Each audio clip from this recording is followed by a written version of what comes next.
সম্মানিত উপস্থিতি, আল্লাহ তাআলা কোরআনে কারিমে যে সমস্ত জন্তুকে, যে সমস্ত পশুকে হারাম করেছেন তা স্পষ্টভাবে তিনি কোরআনে কারিমের মধ্যে বর্ণনা করেছেন।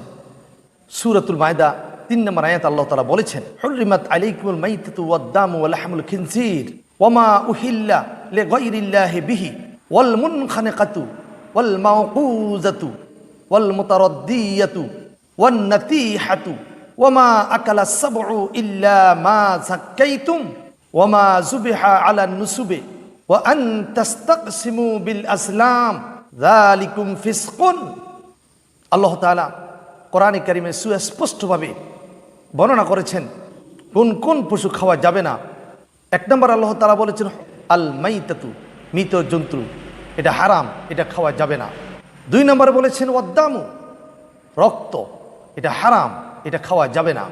৩ নম্বর বলেছেন ওয়ালাহমাল খিনজির, শূকরের মাংস, এটা হারাম, এটা খাওয়া যাবে না।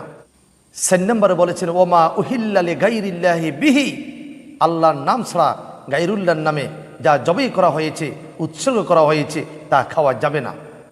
৫ নম্বরে বলা হয়েছে ওয়াল মুনখানিকাতু, কণ্ঠরোধ করে বা গলা টিপে যাকে হত্যা করা হয়েছে তাকে খাওয়া যাবে না। ৬ নম্বরে বলা হয়েছে ওয়াল মাওকুজাতু, আঘাত লেগে অথবা লাঠি মেরে অথবা বন্দুকের আঘাতে যে পশুকে হত্যা করা হয়েছে, মারা হয়েছে, ওই পশু খাওয়া যাবে না। আব্দুল্লাহ ইবনে ওমর রাদিয়াল্লাহু তাআলা আনহু থেকে একটি বর্ণনা পাওয়া যায়, তিনি বলেছেন আল মাকতুলাতু বিল বন্দুকাতে তিলকাল মাওকুজা, অর্থাৎ বন্দুকের আঘাতে যে প্রাণীকে হত্যা করা হয়েছে তাকে মাওকুজা বলে। এই মাওকুজা, এই হত্যাকৃত প্রাণী খাওয়া যাবে না, এটা হারাম। ৭ নম্বর বলা হয়েছে ওয়াল মুতারাদ্দিয়াতু,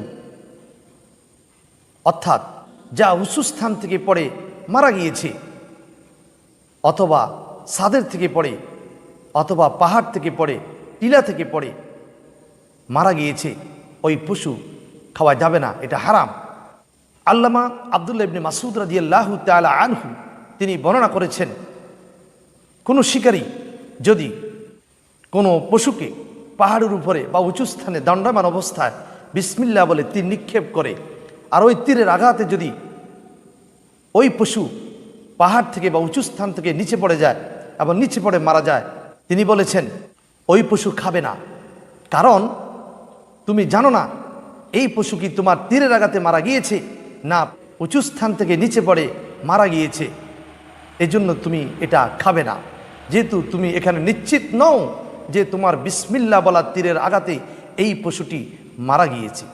৮ নম্বরে যেটা বলা হয়েছে ওয়ান নাতিহাতু, সিংহের আঘাতে যে পশুটি মারা গিয়েছে, অথবা রেলগাড়ির আঘাতে যে পশুটি মারা গিয়েছে, অথবা মোটর সাইকেলের আঘাতে যে পশুটি মারা গিয়েছে, অথবা অন্য কোনো গাড়ির আঘাতে যে পশুটি মারা গিয়েছে, ওইটা তুমি খাবে না। ৯ নম্বরে বলা হয়েছে ওমা আকালা সাবউ ইল্লা মা যাক্কাইতুম, ওই পশু, যে পশুকে কোনো হিংস্র পশু কামড় মেরেছে অথবা কোনো হিংস্র পশু ভক্ষণ করছে, ওইটা খাবে না, এটা হারাম। হ্যাঁ, যদি তুমি জবাই করতে পারো তা ব্যতীত। ইল্লা মা যাক্কাইতুম। ১০ নম্বরে বলা হয়েছে ওমা যুবিহা আলান নুসুবে, অর্থাৎ যে পশুকে নুসুবের উপরে জবাই করা হয়েছে, উৎসর্গ করা হয়েছে। নুসুব বলা হয় ওই প্রস্তরখণ্ডকে যা কাবা গিয়ের আশেপাশে ঝুলন্ত ছিল, আশেপাশে স্থাপিত ছিল।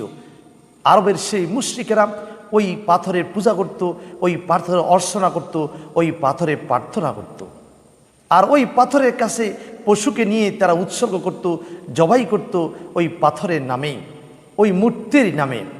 আল্লাহ তাআলা বলেছেন এরকম পশু উৎসর্গকারী গায়রুল্লাহর নামে, নুসুবের নামে জবাই করা হলে ওই পশু তোমরা খাবে না, এটা হারাম। তখন আরবের ওই কাফের মুশরিকেরা, আরবের বেদুনেরা মনে করত এটা একটা মহান ইবাদত। ১১ নম্বরে যেটা বলা হয়েছে ওয়া আন তাস্তাকসিমু বিল আসলাম, অর্থাৎ ভাগ্য নির্ধারণের জন্য তীর।